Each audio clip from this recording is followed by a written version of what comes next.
Aaron Zagarba. Scene 1, take 1. Action. Hey guys, Aaron Zagarba here, and today we are going to be going over the Panasonic HMC-150. So let's get started. So what we have here is the HMC-150. So we got our lights here, one here, one here, one here, and one here that's about to go out. I've been working on some stuff, testing out the camera. Now this is a somewhat of an old camera. This is more earlier mid-2000s camera. Right here we also got another camera. I'll do a video on that one later. Right here, this is the HMC-150, and this is a really nice camera.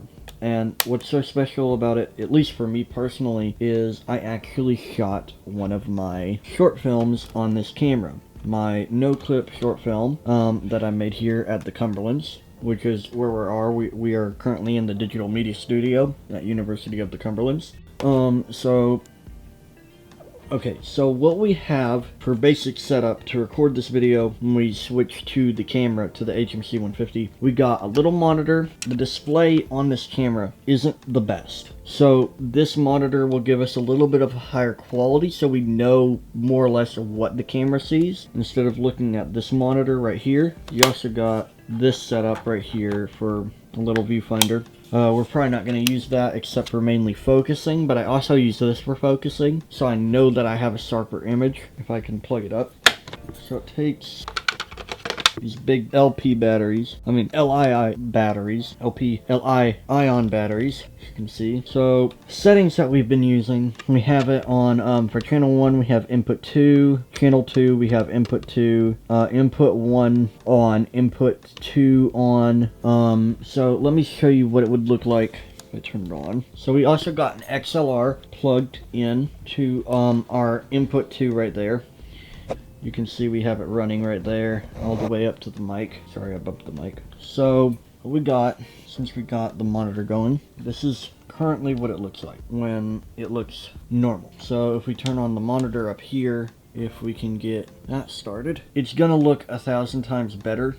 Now, the problem is the scene is kind of dark, so I'm gonna move it a little bit out of the way and zoom it out a little bit.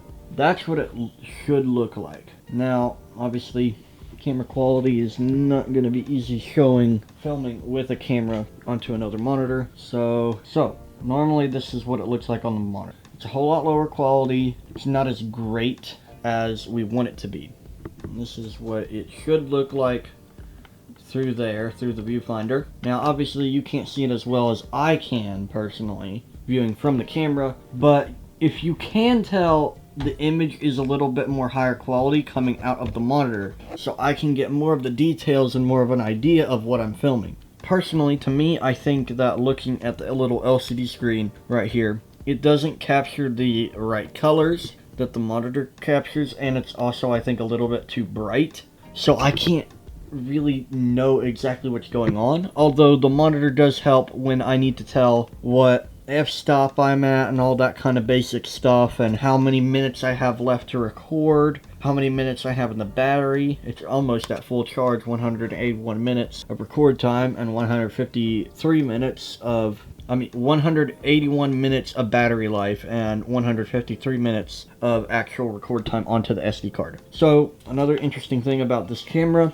that it is kind of unfortunate about it, but also it's not the worst thing, because this is how I operate with my DSLRs, is that it unfortunately only has one SD card slot. A lot of newer camcorders have two, at least professional camcorders. So right here we got the monitor plugged into the back right here, and got the headphones right here, all that basic stuff. And of course we got some manual settings over here. We can also control the actual gain on the side here with these little switches and knobs. So if I turn the light back on, y'all should be able to see the stuff better. So what I'm gonna do is I'm gonna activate the zebras. Now that is the unfortunate thing, is you can't really tell all the things that are going on this monitor. So I use this monitor primarily for making sure that the image is actually sharp and good looking, and also to check my focus. So that's what I use this monitor for. And this monitor is obviously for looking at the zebras and all the other settings that I need to know. So you can see that it's a little bit overexposed over there. We can increase the zebras, I think. That's zebras at 100, that's zebras off. Zebras at 80%, zebras at 100. We also have bars. You can hear that going. If you need to color grade, all that stuff. We got counter. We can get that started if we wanted to. It doesn't appear on the other monitor. Adjustments that we can make. We got some more sections right here. This is the shutter. So if you press the shutter button on the side here, you can see shutter, shutter off, shutter on. And that's what we want to leave it at. Now we can change the shutter speed. If we press the shutter button and press these, you can see it changes. So I'm going to leave it at 148, which is pretty close to what we want to keep it at 150th. I'm recording at 24 frames per second. We have the menu button over here on the side. And we can click all that different juicy stuff, go into the camera settings, go into metadata, user file, all that stuff that we need. Other functions, we have all kinds of different options we can do if we need to. Now, if we go to menu, scene file, recording setup. So this is the record format. So currently we're recording at 1080. Now something that I thought was really interesting is obviously they have 720 60 frames, 720 30 frames, and 720 24 frames. Now if you go down, we also have 1080 HA 1080 at 60i, which is interlaced, and that is kind of an old format, pretty much dead format. We also got HG 1080 at 60i and HE 1080 at 60i. I just thought those settings were a little bit interesting because interlaced, if you don't know, it is basically what the old or older TVs would use. And the basic idea is it's kind of how older TVs used to work at the time. The TV would basically display the image in rows, and it would do one set of rows. So like one here, one here, one here, one here, one here, one here, and it go down, and then it would do the next set of rows. And that's the basic explanation. But all that to say, I thought that was kind of interesting that it had that as a setting on the camera, especially since it would be considered a modern day camera. But anyways, we also got the little hood right here, the lens hood. It does come off if you need it to, but I normally leave it on. We got an ND filter all the way from 1/4, 1/16, and 1/64. Normally I leave it at, if I need it, I use it 1/4, but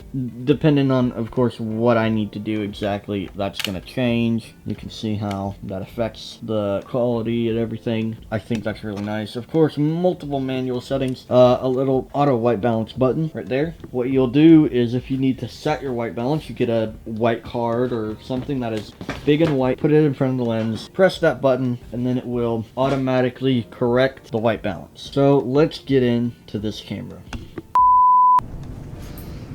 HMC-150, scene 1, take 1. Action. Alright, so now we are finally on the HMC-150.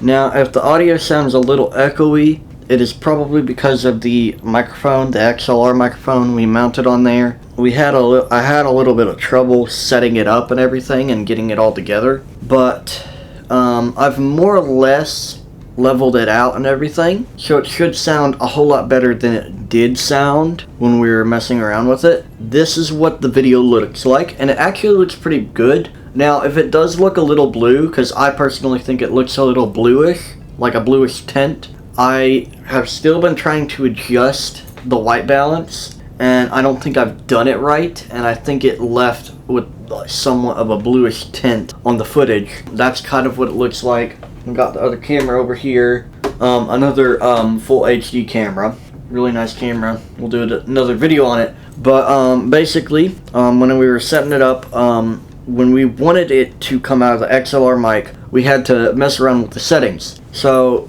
beware some of the settings in this camera, because if you don't get it right, it will actually come out of the internal microphone that's built in. Now, it is a nice thing that it has an internal built-in microphone, which is a really nice thing if you don't have the money for a microphone, or you just don't have the room and all that stuff. It does have a built-in microphone. It doesn't sound great, but it is still a microphone nonetheless. I'd rather have audio than no audio at all, unless you're doing a silent film. But other than that, you do have audio if you don't already have a microphone. Now, one thing I really like about this camera is the built-in ND filters. So this is what it looks like.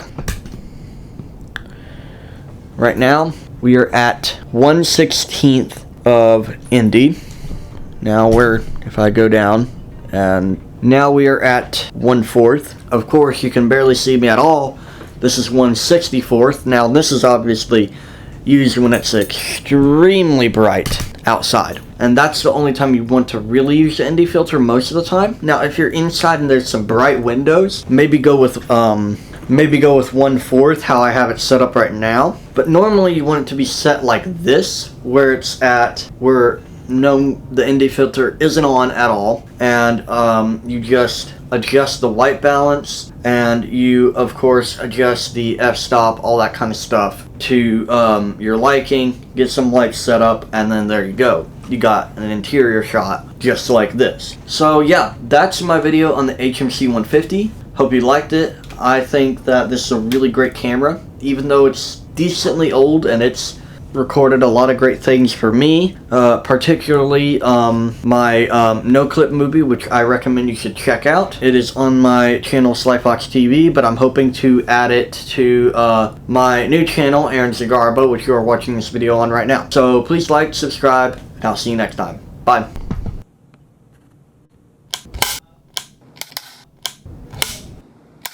Take two. Take three. Take two. Take one. Take two.